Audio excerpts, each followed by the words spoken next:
नमस्कार साथियों। मैं आपका साथी अशोक यादव। और जिस प्रकार आपको पता है, मैं एक लेखक हूँ और क्रांतिकारियों पे बुकें लिखता हूँ और युवाओं में बांटता हूँ। साथियों, मैं अभी बैठा बैठा एक किताब पढ़ रहा था। वो थी अपने भगत सिंह साहब की जेल डायरी। इसके लेखक थे भगत सिंह साहब के सुपुत्र यादविंद्र सिंह जी सिंधु जी। ये बुक है मेरी, ये देखो आप। इसमें एक बहुत ही रोचक पत्र लिखे हुए हैं दो, उनके बारे में बताना चाहता हूँ, आप भी उनके बारे में जानो। साथियों, जिस प्रकार आपको पता है, मैंने पहले वीडियो बनाया, एक काकोरी रेल क्रांति हुई थी अपने, जिसमें एक ट्रेन को क्रांतिकारियों ने लूटा था और उससे धन की प्राप्ति की थी। उसके अंदर चार क्रांतिकारियों को अपने फांसी हो गई थी।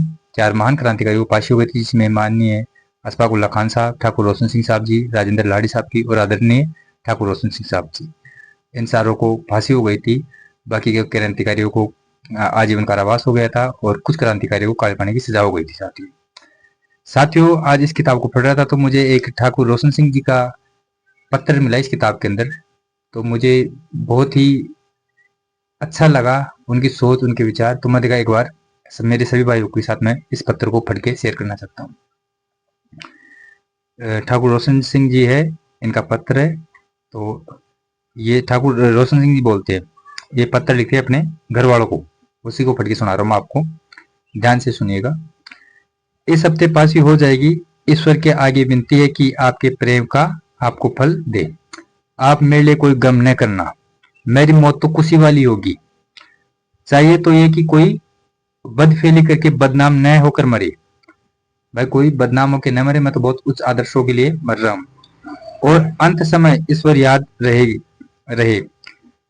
तो यही दो बातें हैं, इसलिए कोई गम नहीं करना चाहता। 2 साल बाल बच्चों से अलग रहा हूँ, यानी उनको 2 साल जेल में रहे थे, इसलिए बोले कि 2 साल बाल बच्चों से अलग रहा हूँ। जेल में ईश्वर भजन का खूब अवसर मिला, इसलिए मोह माया सब टूट गए। अब कोई चाह बाकी नहीं रही। मुझे विश्वास है कि जीवन की दुख भरी यात्रा खत्म करके सुख के स्थान पर जा रहा हूँ। शास्त्रों में लिखा है, दोस्तों इसको ध्यान से सुनना जी। शास्त्रों में लिखा है, युद्ध में मरने वालों की ऋषियों जैसी जमात यानी श्रेणी होती है। जो युद्ध के अंदर मरता है आदमी, वो जिस प्रकार संत लोग अपने परम धाम को जाते हैं, स्वर्ग में जाते हैं, उसी प्रकार जो युद्ध में मातृभूमि के लड़ता है, उनको भी लिए सुधा स्वर्ग में जाते हैं। जिंदगी जिंदाजिली को जानिए रोशन, वरना कितने मरे पैदा होते हैं। आखिर नमस्कार, मेरा आखिरी नमस्कार। साथियों, ये सोच थी महान शहीद, महान क्रांतिकारी, उच्च आदर्शों वाले ठाकुर रोशन सिंह साहब जी की। साथियों, इसी के साथ मैं एक पत्र आपको उन्हीं के साथी राजेंद्र लाड़ी साहब का भी सुनाना चाहता हूँ। उनको भी काकोरी रेल क्रांति के अंदर फांसी हुई थी। उन्होंने भी एक पत्र अपने दोस्तों को लिखा था। उसी पत्र को मैं आपके सामने साझा करना चाहता हूँ, आपको बताना चाहता हूँ। ये है राजेंद्र लाड़ी साहब का पत्र जो आपको मैं बता रहा हूँ।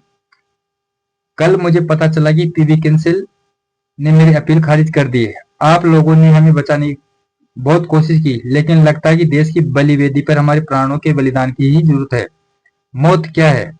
जीवन की दूसरी दिशा के सिवा कुछ नहीं है। जीवन क्या है? मौत की ही दूसरी दिशा का नाम है। फिर डरने की क्या जरूरत है? ये तो प्राकृतिक बात है, उतनी ही प्राकृतिक जितना कि प्राय में सूर्योदय होता है। यदि हमारी ये बात सच है कि इतिहास पलटा खाता है, तो मैं समझता हूँ कि हमारा बलिदान व्यर्थ नहीं जाएगा। मेरा नमस्कार, आपको अंतिम प्रणाम। आपका राजेंद्र नाथ लाड़ी साहब। दोस्तों, इस विचार से आपको समझ में आएगा कि हमारी महान उच्च आदर्श वालों क्रांतिकारियों की क्या सोच रही होगी, कैसा इनका विचार होगा। अब इससे पहले जो ठाकुर रोशन सिंह साहब जी का पत्र था, उसमें ये वो बोल रहे हैं कि 2 साल से बाल बच्चों से अलग रहा हूँ। अब उनके भी छोटे छोटे बच्चे थे, तो उनको अपने बाल बच्चों की भी याद आ रही थी।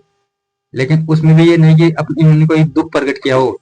ये हंसते हंसते मुस्कुराते हुए फांसी पे चढ़े, और हमारे लिए बहुत ही ज्यादा गर्व की बात है। मुझे बड़ा दुख होता है कि युवाओं को ये चीज भी पता नहीं है। ये चीज पता करो, आप पढ़ो, किताबें पढ़ो, अच्छी किताबें पढ़ो। ज्यादा फोन में रील चलाने में कुछ मतलब नहीं मेरे साथियों। पढ़ो, किताबें पढ़ो, अच्छे अच्छे नॉवेल पढ़ो, अच्छी चीजें देखो फोनों में। अच्छे बढ़ो, अपने माँ बाप का नाम रोशन करो, खुद आगे बढ़ो, समाज के लिए कुछ करो, देश के लिए कुछ करो। तो ये साथियों, बस मैं इतना ही कहता हूँ। नमस्कार, जय हिंद, जय भारत।